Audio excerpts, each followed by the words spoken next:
ॐ जवाकुसुमशङ्काशं कश्यपं महादुतिं धन्तारिं সর্বপাপঘ্নং প্রণতস্মি দিবাকরম।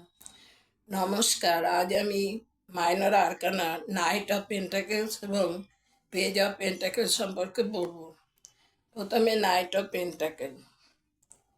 এই কার্ডটিতে দেখা যাচ্ছে নাইট বা একজন বীর এবং তার ঘোড়া একটা সতেজ চাষের জমিতে দাঁড়িয়ে আছে এবং শান্তভাবে চারিদিকে দেখছে।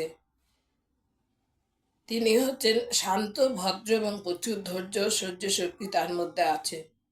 তিনি দয়ালু এবং বিশ্বাসী, তার লক্ষ্যে তিনি পৌঁছাবেন। এই কার্ডটির দ্বারা আমরা বুঝতে পারি একজন ব্যক্তি যে খুব নির্ভরযোগ্য এবং যে অপ্রয়োজনীয় ঝুঁকি নেয় না, সে জীবজন্তু এবং পালিত পশুদের খুব ভালোবাসে, তাকে নিস্তেজ এবং কঠোর দেখাচ্ছে এখন, কিন্তু সে সৎ এবং কঠোর পরিশ্রমী।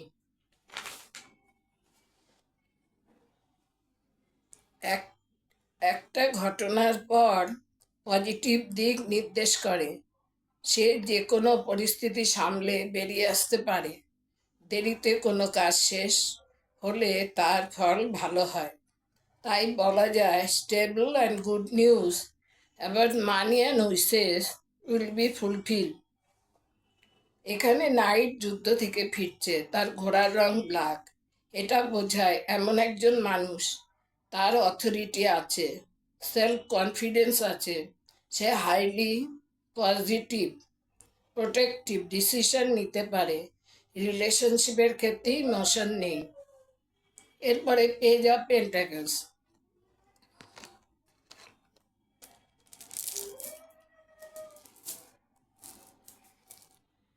ছবিতে দেখা যাচ্ছে একটি 16-17 বছরের ছেলে একটা পেন্টাকেলস হাতে নিয়ে দেখছে। সে একটা মাঠে দাঁড়িয়ে আছে, তার সামনে সুযোগ আসছে, কিন্তু তার বুদ্ধি কম। তাই নিউ বিগিনিং এলেও সে কতটা ফোকাস করবে তা বলা যায় না। তার মন বিক্ষিপ্ত, এডুকেশনের ক্ষেত্রে তার মন নেই। আজ আমার ট্যারো কার্ড সম্পর্কে বলা সমাপ্ত হলো। ট্যারো কার্ড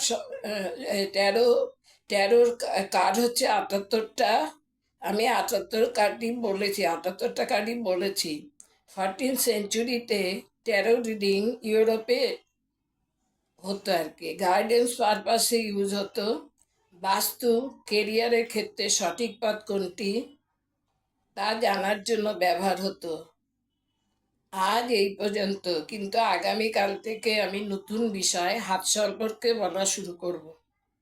আজ এই পর্যন্ত।